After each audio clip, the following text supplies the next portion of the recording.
Yo, salut les amis, j'espère que vous allez bien. Donc aujourd'hui on se retrouve pour un comparatif entre le Wiko Falb Pup Pulse 4G. J'ai du mal, je vous le mets ici parce que sinon je pense que je vais mais jamais y arriver.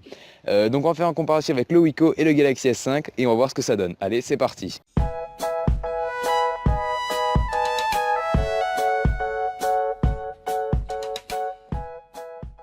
Et on se retrouve donc pour les specs techniques du Wiko. Donc on va commencer, donc il est équipé d'Android 5.1 avec un Snapdragon 410 cadencé à 1,2 GHz accompagné de 2 Go de RAM. Le téléphone est équipé de 16 Go de RAM en mémoire interne, donc ce qui est plutôt pas mal. Bon après vous serez un peu limité mais il ne faut pas oublier que toujours sur les Android on peut rajouter une carte micro SD. Ensuite, le téléphone est équipé d'un écran 5,5 pouces d'une résolution 720p, donc c'est pas énorme, surtout pour cette définition d'écran, mais bon, c'est un téléphone entrée de gamme, milieu de gamme, donc il ne faut pas l'oublier. Le téléphone est équipé d'un capteur dorsal de 13 mégapixels et d'un capteur avant de 5 mégapixels. Le capteur dorsal filme en 1080p. J'avais oublié quelque chose encore, la batterie est de 2800 mAh, donc c'est assez faible pour ce gabarit d'écran, mais bon, comme je vous l'ai dit, c'est un entrée de gamme, milieu de gamme. Et le téléphone mesure 0,85 cm d'épaisseur. Allez hop, on passe au Galaxy S5. Donc on passe au spec technique du Galaxy S5 qui est forcément au-dessus sur certains points. C'est quand même un haut de gamme, je vous le rappelle. C'est le prédécesseur des S6 et S7, donc c'est quand même quelque chose d'important. Donc le Galaxy S5 est équipé d'un Snapdragon 801 cadencé à 2,5 GHz, donc c'est quand même du lourd. Il est équipé de 2 Go de RAM pour l'épauler, donc pour le multitâche c'est plutôt sympa. L'écran fait 5,1 pouces de diagonale avec une résolution 1080p, donc encore ici c'est du très bon, c'est du haut de gamme. Allez hop, on passe à la suite. Le capteur dorsal fait 16 mégapixels et le capteur frontal 2,1 mégapixels. Donc on verra s'il est à la hauteur par rapport aux photos. Il n'y a pas de différence pour le capteur dorsal, mais pour le capteur avant on verra. Il y a moins de mégapixels. Est-ce que la qualité est vraiment moins bonne? C'est ce qu'on verra juste après. Et on finit avec la qualité vidéo. Donc le Galaxy S5 peut filmer jusqu'en 4K au maximum. Donc c'est vraiment très bien. C'est même c'est au niveau des hauts de gamme de 2016. Donc comme quoi il n'est pas si vieux que ça le Galaxy S5 et est équipé d'une batterie de 2800 mAh. Donc pareil, c'est bon, c'est à peu près dans la moyenne. Allez hop, on passe à la suite.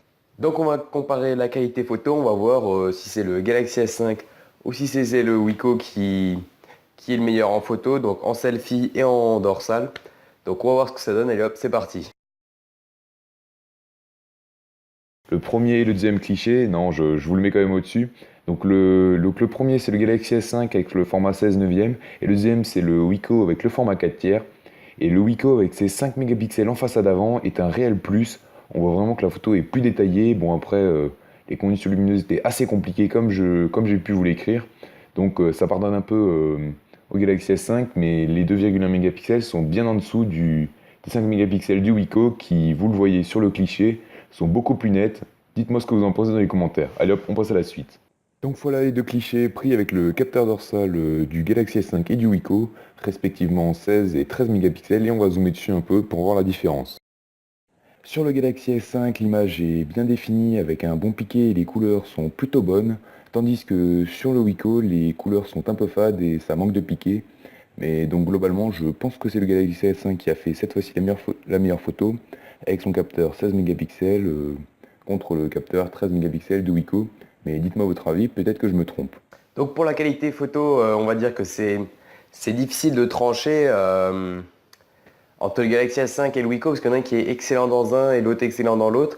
Le Wiko est clairement au-dessus en selfie et le Galaxy S5 est au-dessus en dorsal. Donc il faut voir ce qui est le plus intéressant pour vous, ce qui est le plus important, si c'est les selfies ou si c'est le dorsal. Donc à quoi vous donnez le plus d'importance. Donc ça c'est à vous de voir, du coup c'est à vous d'en juger, donc dites-le moi dans les commentaires, ça m'intéresse. Et donc on va faire vite fait un speed test et on va regarder vite fait les scores en tout, donc pour voir un peu les performances brutes des deux appareils et on va voir ce que ça donne. Allez hop, c'est parti.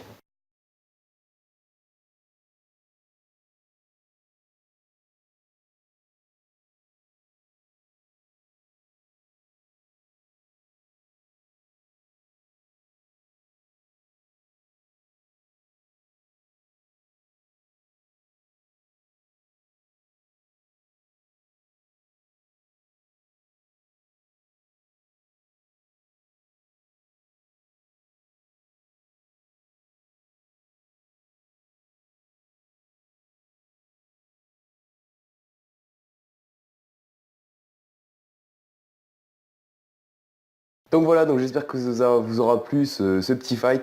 Donc je compte le refaire sur pas mal de téléphones, iPhone 6, LG G5, Galaxy S7, plein de téléphones. On va essayer de se les faire se confronter.